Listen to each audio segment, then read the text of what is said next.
Pembacaan firman Tuhan kita pada hari ini diambil daripada Matius pasal 16 ayat 13 hingga 20. Matius 16 ayat 13 hingga 20, saya bacakan. Setelah Yesus tiba di Kaisarea Filipi, ia bertanya kepada murid-muridnya, "Kata orang, siapakah anak manusia itu?" Jawab mereka, "Ada yang mengatakan Yohanes Pembaptis, ada juga yang mengatakan Elia, dan ada pula yang mengatakan Yeremia atau salah seorang dari para nabi." Lalu Yesus bertanya kepada mereka, "Tetapi apa kata kamu? Siapakah aku ini?" Maka jawab Simon Petrus, "Engkau adalah Mesias, anak Allah yang hidup." Kata Yesus kepadanya, "Berbahagialah engkau Simon bin Yunus, sebab bukan manusia yang menyatakan itu kepadamu, melainkan Bapa-Ku yang di surga. Dan aku pun berkata kepadamu, engkau adalah Petrus, dan di atas batu karang ini aku akan mendirikan jemaat-Ku, dan alam maut tidak akan menguasainya. Kepadamu akan kuberikan kunci kerajaan surga. Apa yang kau ikat di dunia ini akan terikat di surga, dan apa yang kau lepaskan di dunia ini akan terlepas di surga." Lalu Yesus melarang murid-muridnya supaya jangan memberitahukan kepada siapapun bahwa ia Mesias. Demikianlah Injil Kristus. Terpujilah Tuhan Yesus. Sekali lagi jemaat Tuhan, mari kita semua bangkit berdiri.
Yesus, kami rendahkan diri, rendahkan hati kami, sedia untuk mendengar suara-Mu.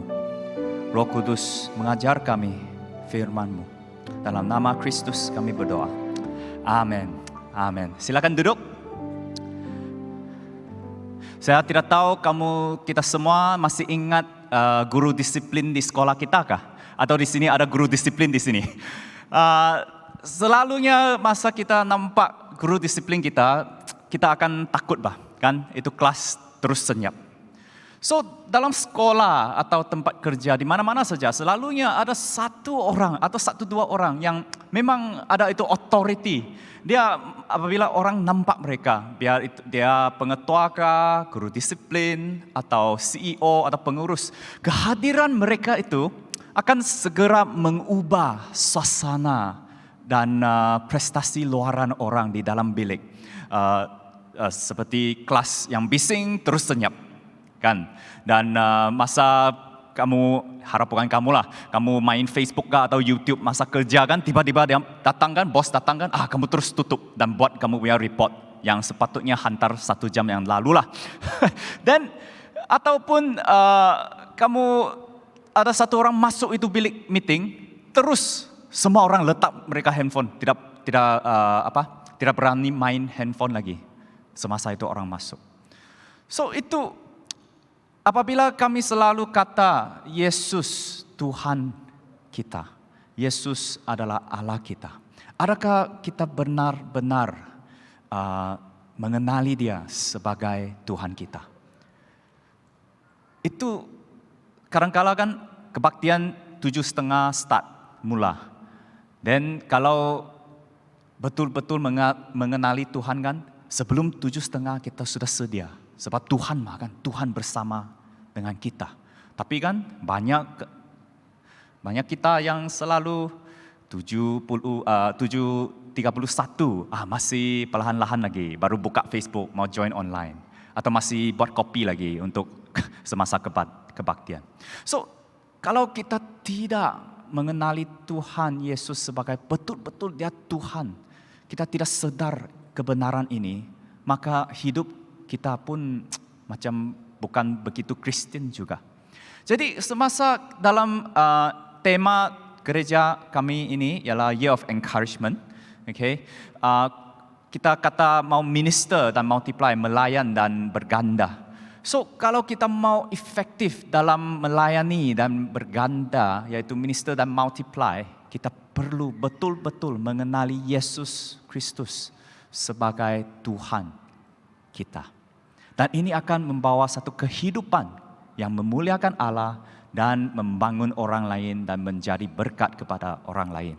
Itu sebab Paulus di Kolose pasal 3, dia tulis ayat 12 hingga 17. Di sana dia katakan, kenakanlah belas kasihan, kemurahan, kerendahan hati, kelemah lembutan dan kesabaran. Ampunilah seorang akan yang lain, seperti Allah sudah ampuni kami. Kenakanlah kasih.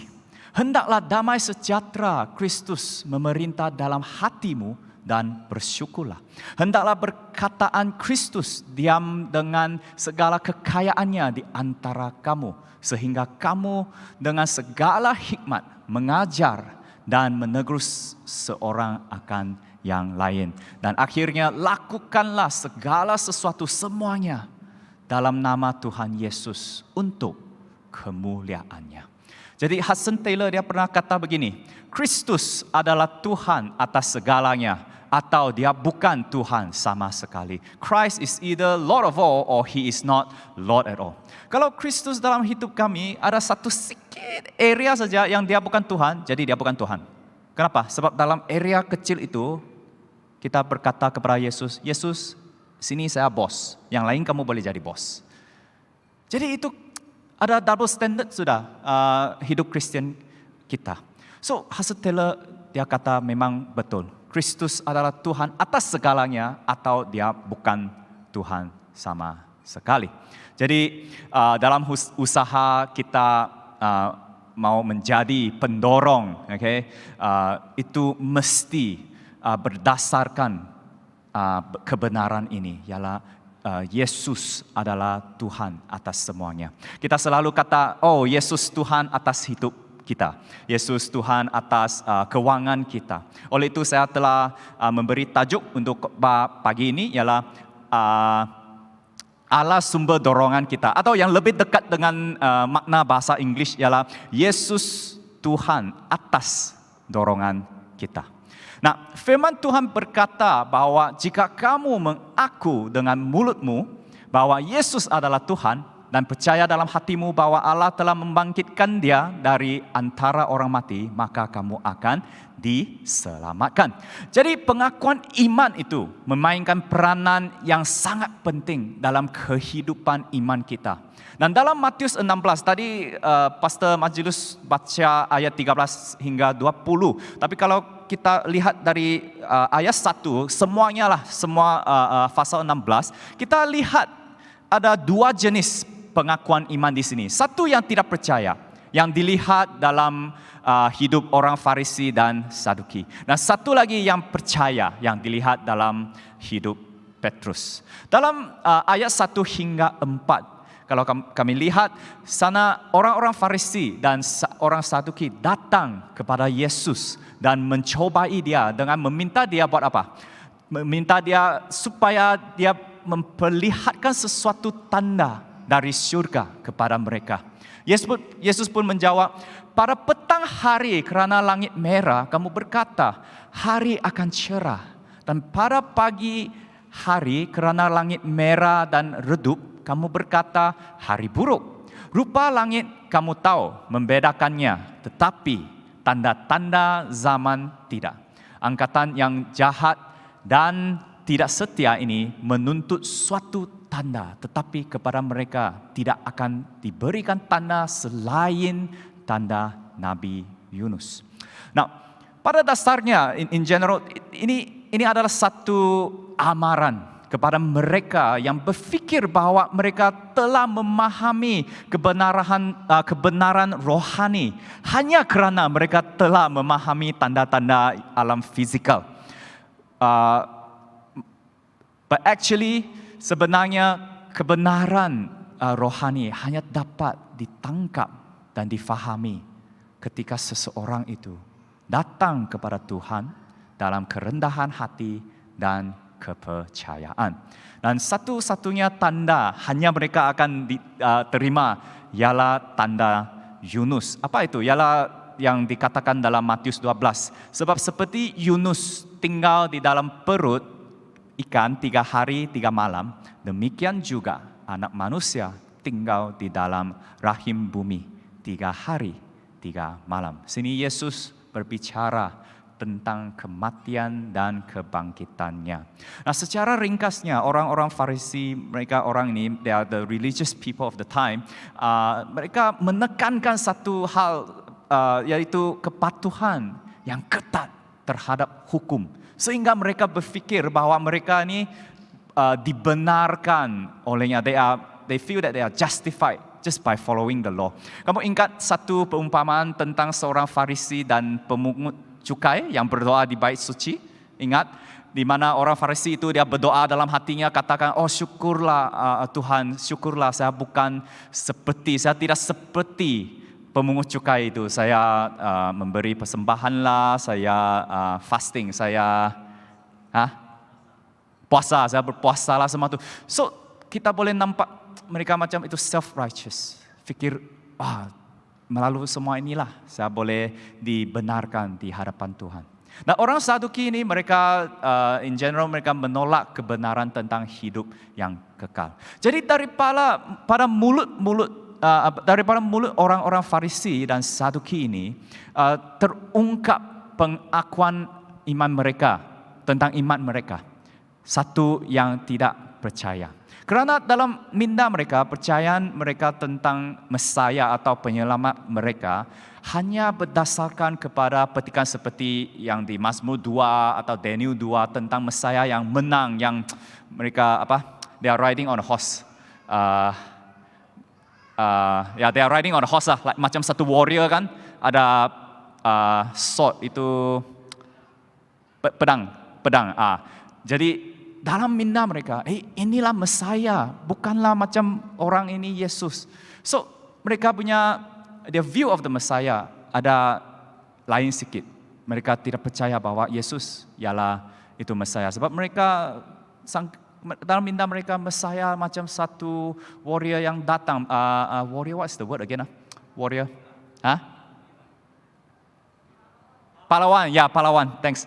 Macam pahlawan, datang untuk menyelamatkan mereka daripada para penindas kafir. Nah, cara hidup mereka pun adalah seperti orang yang hipokrit. Sebagaimana yang Yesus katakan, bangsa ini memuliakan aku dengan bibirnya, padahal hatinya jauh daripadaku.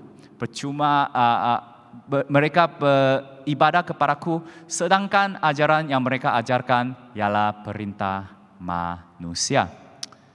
Dan sebaliknya, itu tentang pengakuan iman orang-orang Farisi dan Saduki. Sebaliknya, pengakuan iman Petrus itu adalah pengakuan yang diakui dengan keyakinan. Nah, ada 2 hal penting yang perlu diperhatikan dalam Matius pasal 16 ayat 13, yaitu tempat Yesus mengajukan pertanyaan, kata orang siapakah anak manusia itu, dan pertanyaan itu sendiri. Saya tidak tahu kamu lah, kadang-kala baca Alkitab kan, kalau saya nampak itu nama tempat kan, saya terus skip tuh. Kaisaria, saya skip. Sebab susah bah, kadang-kala mau bacakan dan macam rasanya buang masalah. Tapi sebenarnya sangat penting di mana apa yang sedang berlaku kan, itu lokasi catatan yang sedang ditulis itu sangat penting. Sebab dalam ayat 13 ini kita nampak satu tempat, Kaisaria Filipi. Kaisaria Filipi ini dia terkenal dengan penyembahan berhala. Malah terdapat sebuah gua di mana orang-orang kafir percaya bahwa ia menjadi satu macam pintu ke alam bawah tanah atau alam maut. Dan itu di sana itu adalah kawasan yang dipenuhi dengan kuil pemujaan berhala kuno. Dan ahli sejarah telah mengenal pasti sekurang-kurangnya ada 14 kuil sedemikian di sana.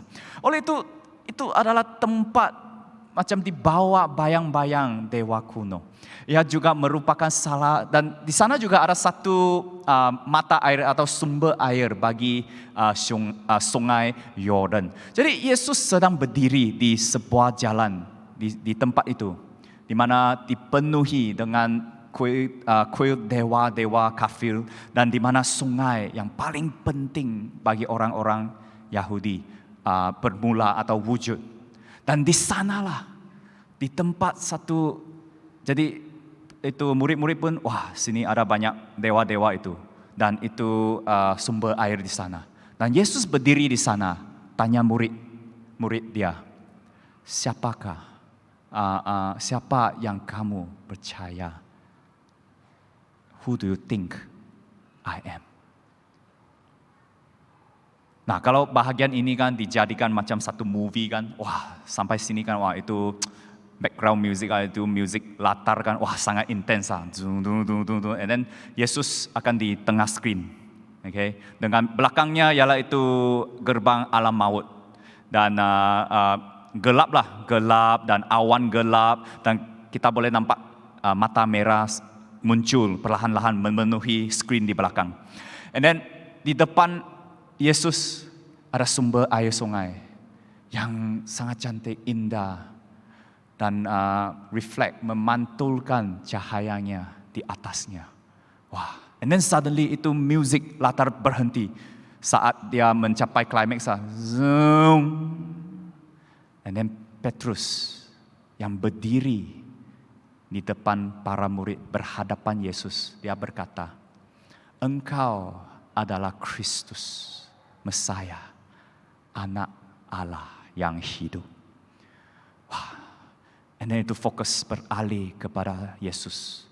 Dan perhatikan jawaban Yesus. Yesus menjawab, berbahagialah engkau Simon bin Yunus, sebab bukan manusia yang menyatakan itu kepadamu, melainkan Bapa-Ku yang surga.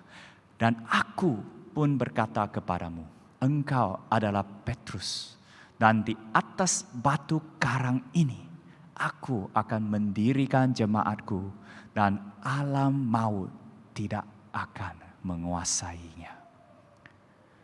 Perhatikan kiasan Yesus kepada pintu gerbang maut ini. Dia berdiri di depan pintu gerbang maut, alam maut, dan berkata, saya akan membina gereja atau jemaat saya, di mana alam maut ini tidak boleh menguasainya. Wow. Jadi maksudnya tiada Tuhan lain atau mana-mana kuasa boleh dibandingkan dengan Yesus. Keilahiannya dan kekuasaannya adalah nyata dan tidak dapat dihalang. Itulah sebab kalau kita tidak, if we cannot grasp this truth, kalau kita tidak faham siapakah itu Yesus sampai tahap ini kan, jadi hidup Kristen kita pun macam cincai-cincai bah. Our attitude to God tidak serius. Sebab Tuhan Yesus rasanya bukan Tuhan, betul-betul Tuhan kita. Nah, kita pause itu movie dulu, nanti akan kembali lagi. Nah, saudara-saudari dalam Kristus, sama ada kita selalu kata, oh mau mengongsikan Yesus kepada orang lain, mengongsikan Injil. Tapi kadang-kala kita rasa, hidup kita macam tiada pengalaman yang dramatik yang boleh kongsi. Macam Paulus yang buta selama 3 hari, atau kawan Kristian yang kita tahu dia dibebaskan daripada kebiasaan merokok, ataupun kamu pun dengar kesaksian di mana orang dipulihkan daripada kanser. Semua tu, walaupun kita mungkin tiada pengalaman dramatik begitu, tapi kita ada tanggung jawab untuk mengakui Yesus Kristus sebagai penyelamat kita di depan orang lain. Yang penting adalah kita mengakui iman kita dengan keyakinan. Kerana ada kemungkinannya bahwa kita, bagi sebahagian orang, mungkin kawan kita atau keluarga kita, adalah satu-satunya Yesus atau kerajaan Allah yang pernah mereka lihat atau mereka akan tahu. Maksudnya, bagaimana mereka tahu Yesus Tuhan yang ialah Tuhan? Mungkin hanya melalui hidup kita. Nah, untuk mengilustrasikan hal ini, bayangkan Anda bekerja di sebuah syarikat yang bernama Durian, Tapi bukan jual durian, Durian syarikat ini dia jual smartphone dan laptop, So kemungkinan besar kamu bekerja di Durian ini, di dalam company ini, kemungkinan besar rakan Anda akan mendengar dan melihat berapa baik smartphone dan laptop Durian ini berdasarkan pada bagaimana Anda menggunakannya dan bagaimana Anda menyatakan kemampuannya kepada mereka.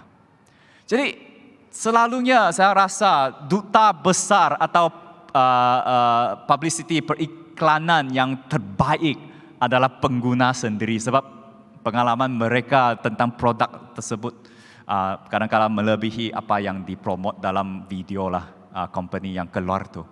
Jadi kita nampak iman Petrus itu yang seperti batu karang, itulah di mana Yesus akan membina gerejanya, atau dalam saya suka BM translation jemaatnya, sebab perkataan gereja ini kalau dalam English the church itu perkataan dia diterjemahkan daripada perkataan Yunani ekklesia, dan ekklesia ini dia bermaksud pengumpulan orang. Jadi BM translation ITB itu lebih dekatlah jemaat. Saya akan membina jemaat aku di batu ini. Dan kalau dalam konteks perjanjian baru, eklesia bermaksud merujuk kepada orang yang dikumpulkan oleh Tuhan untuk menjadi miliknya, Kristian lah. So, eklesia, gereja, perkataan ini berasal daripada kata kerja Yunani ekhalio, maksudnya dipanggil keluar. Seperti orang Israel dipanggil keluar daripada Mesir, Egypt. Ya, dipanggil keluar. Oleh itu, kita semua nih yang percaya kepada Yesus, kita dipanggil keluar. Amen. Kita dipanggil keluar. Dan kita semua ini dikhususkan atau set apart untuk berada di dunia, tetapi bukan dari dunia. To be in the world, set apart to be in the world, but not of the world. Nah, dikhususkan ini, set apart ini boleh difikirkan macam ini. Semasa makan kan, kalau makan daging dan makan buah-buahan kan, kita biasa, saya tidak tahu kamu lah, biasanya kita pakai itu garpu, satu garpu untuk daging. Dan satu lagi garpu yang lain untuk buah-buahan. So set apart atau dikhususkan, maksudnya garpu ini dikhususkan untuk daging. Garpu ini dikhususkan untuk buah-buahan. Jadi kita semua ini Kristen dikhususkan untuk kehendak Tuhan. Faham? Itulah set apart, itulah dikhususkan atau dikuduskan kan? Holy, set apart to be holy. And ini sangat penting. Kita dikhususkan. Kita dikhususkan untuk tujuan Allah di dunia ini. Dan dalam hidup iman ini, kita tidak ditinggalkan sendiri. Yesus telah memberi apa? Kunci-kunci kerajaan syurga kepada Petrus dan gereja atau orang yang percaya. Now, dia ialah keys of the kingdom. Dia bukan satu kunci, dia banyak. Okay, dia banyak kunci, bukan satu kunci. Jadi kunci-kunci kerajaan syurga. Kita bukan orang yang tidak berdaya atau tidak berkuasa. Kita mempunyai kunci-kunci kerajaan syurga. Dan ini adalah satu keistimewaan dan tanggung jawab yang diberikan oleh Tuhan. Nah, kunci-kunci kerajaan syurga menggambarkan kuasa yang diberikan oleh Tuhan.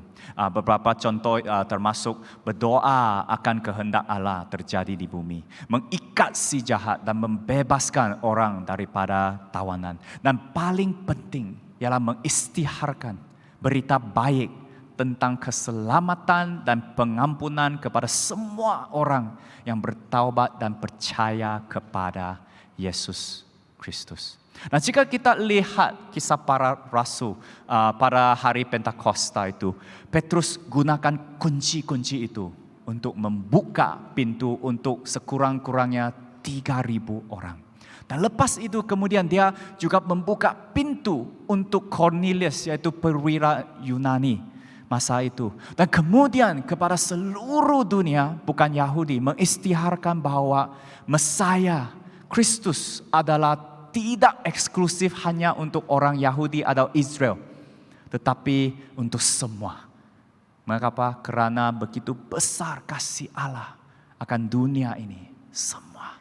Sehingga dia mengaruniakan anaknya yang tunggal, supaya setiap orang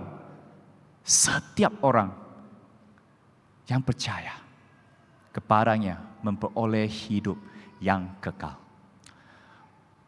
Walau bagaimanapun, sangat penting untuk ambil perhatian bahwa Tuhan adalah Tuhan yang menentukan dan menghendaki.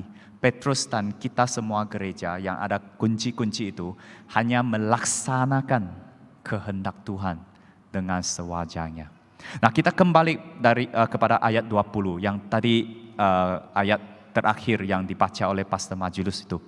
Mungkin kita tertanya-tanya, sudah kan Petrus dia mengakui Yesus adalah Kristus, Mesias. Kenapa Yesus memberi amaran kepada murid-muridnya supaya tidak memberitahu sesiapapun bahwa dia adalah Kristus, adalah Mesias? Nah, alasannya dapat difahami dalam ayat seterusnya, dalam ayat 21. Yesus, ayat 21. Sejak waktu itu, Yesus mulai menyatakan kepada murid-muridnya bahwa ia harus pergi ke Yerusalem dan menanggung banyak penderitaan dari pihak tua-tua, imam-imam kepala dan ahli-ahli Taurat. Lalu dibunuh dan dibangkitkan pada hari ketiga. Nah, pengakuan iman Petrus itu adalah betul dan tulen. Dan dia datang daripada Tuhan. Tetapi, jika mengetahui Yesus adalah Kristus dan Mesias tanpa apa yang dikatakan dalam ayat 21 itu, bahwa dia akan menderita, dia akan mati dan bangkit, maka pemahaman kita tentang Yesus Kristus akan menjadi berat sebelah. Dan disinilah kita teruskan movie yang kita post tadi, kita henti tadi. Nah, semasa Yesus dia berkata, imagine, Yesus berkata tentang kunci-kunci kerajaan surga. Dan kita melihat pikiran Petrus sudah melayang. Dia membayangkan, wah, Yesus menunggang kuda dengan pedang seperti seorang pahlawan. Tetapi apabila dia dengar Yesus kata, jangan bagi tahu siapa-siapa pun, dia terus tersedar dan balik kepada realiti. Dan apabila Yesus dia terus jelaskan atau menerangkan tentang penderitaannya dan kematiannya, wah, Petrus sangat marahlah.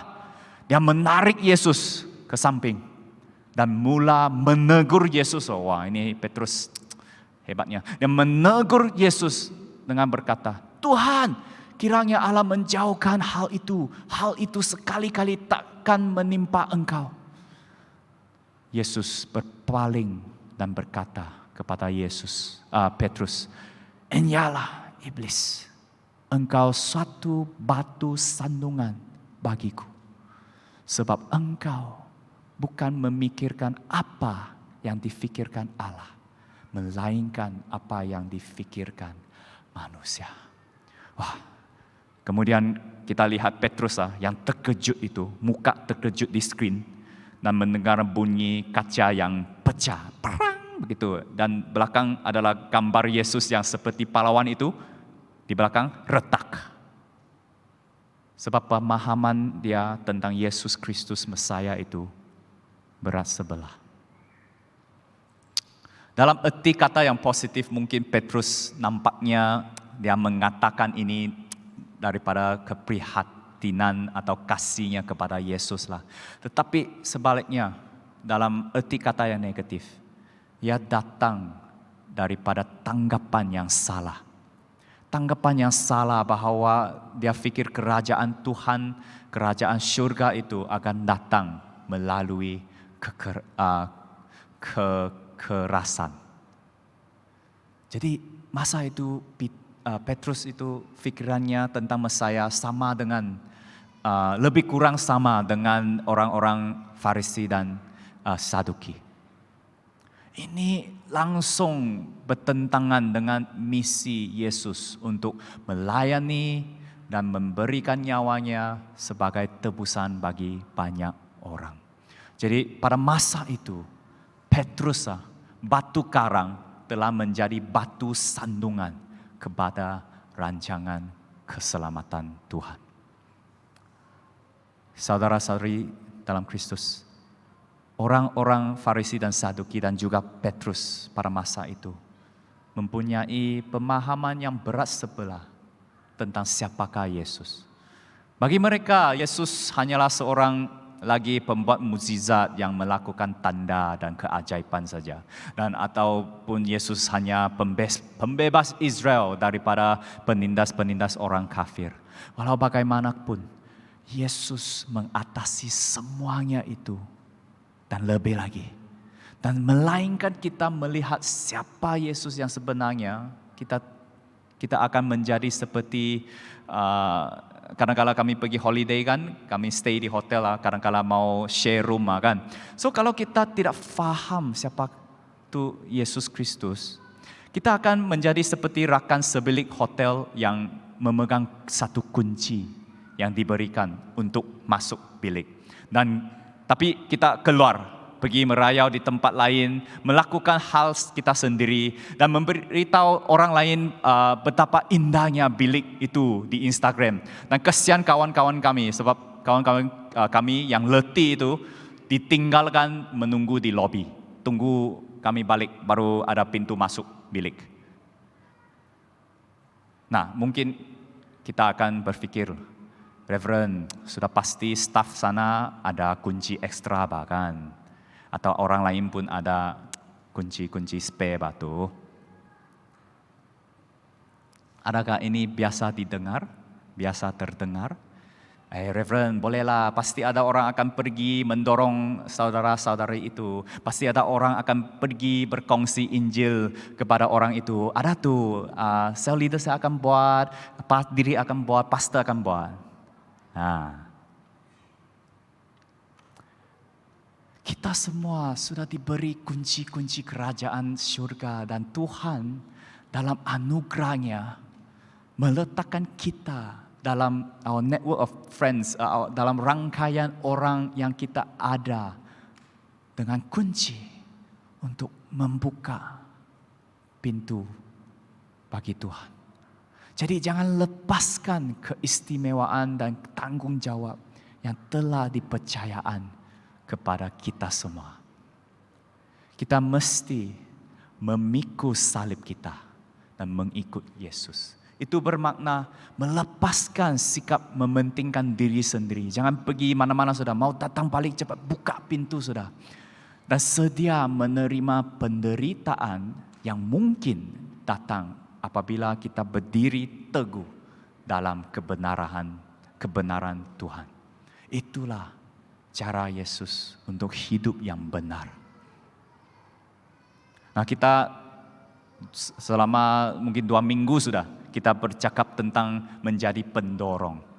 Jadi kalau sampai hari ini sudah 3 minggu Anda masih belum benar-benar mendorong seseorang. Yang mendorong itu bukan hanya cakap, kamu sangat lencai hari ini, kamu sangat cantik hari ini. Bukan itu betul-betul mendorong mereka. Kalau belum lagi mendorong satu orang, mulakan mencari seseorang untuk mendorong mereka. Sasarkan sekurang-kurangnya 1 orang seminggu untuk mendorong. Kalau kita buat begitu, 1 tahun, dalam 1 tahun setiap orang akan mendorong sekurang-kurangnya 52 orang.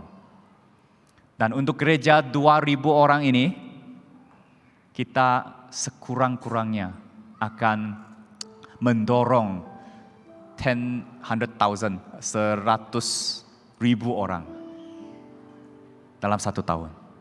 Saya tidak tahu 100,000 orang dalam tawa berapa persen lah, tapi 100,000 orang. Jika kita semua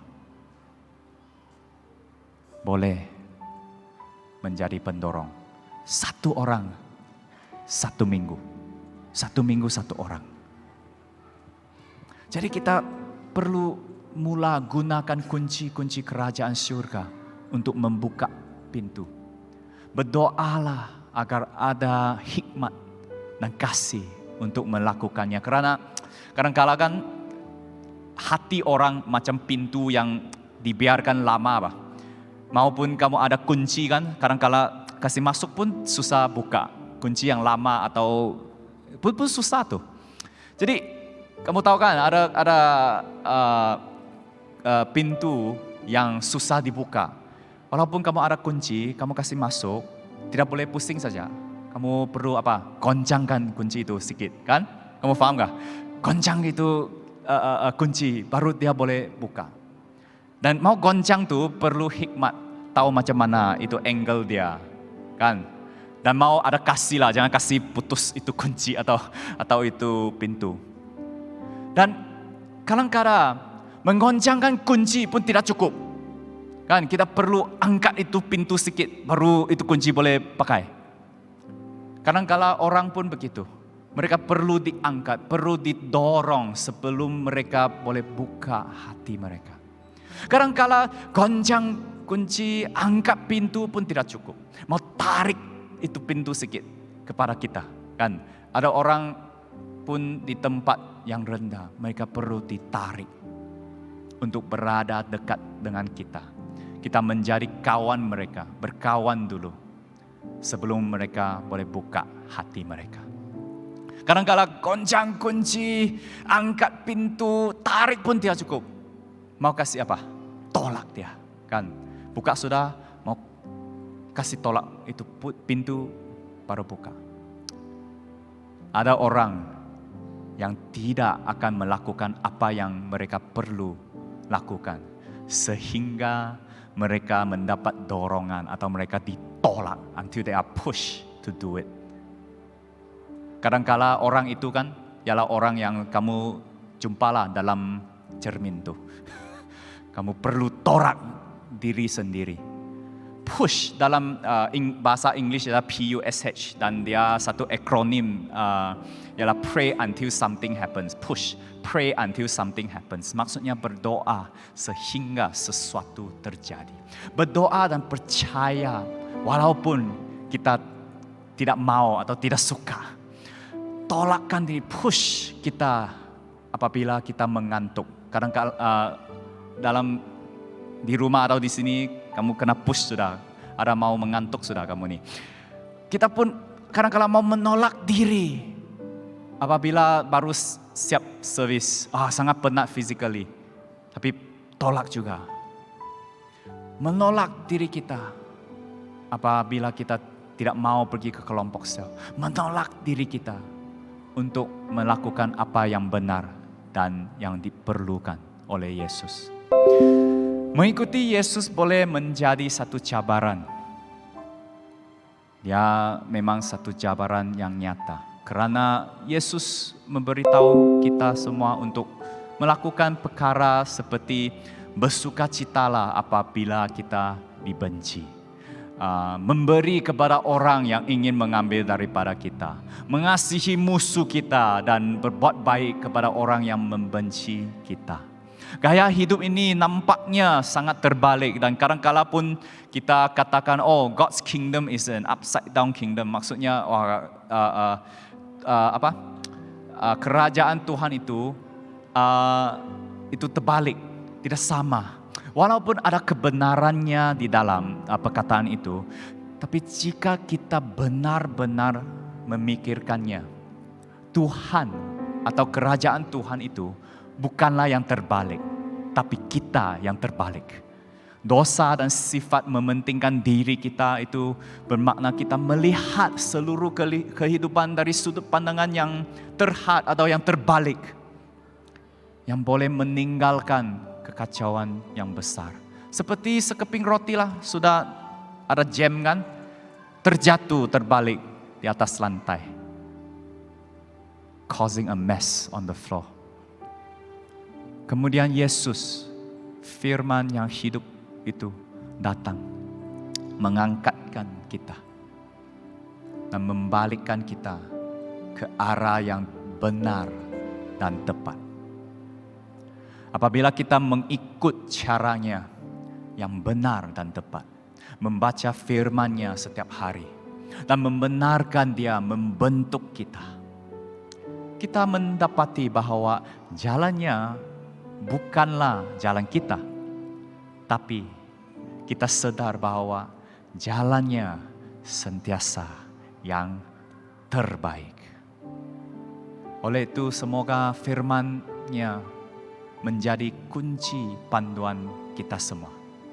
Supaya dalam usaha kita untuk melayani dan berganda, to minister and multiply, Yesus Kristus, Tuhan kita, adalah Tuhan atas semua hidup kita, termasuk usaha kita untuk menjadi seorang pendorong sampai hari kita jumpa Yesus. Jangan sekali ini tema menjadi tahun mendorong sudah turun, kita semua pun berhenti menjadi pendorong. Tidak, kita harus menjadi pendorong sampai kita jumpa Yesus. Dan kita perlu tahu, Yesuslah Tuhan atas segala semua ini. Dan kita boleh buat usaha menjadi pendorong yang paling hebat di dalam Yesus. Amen. Mari kita bangkit berdiri dan respon firman Tuhan dengan lagu ini.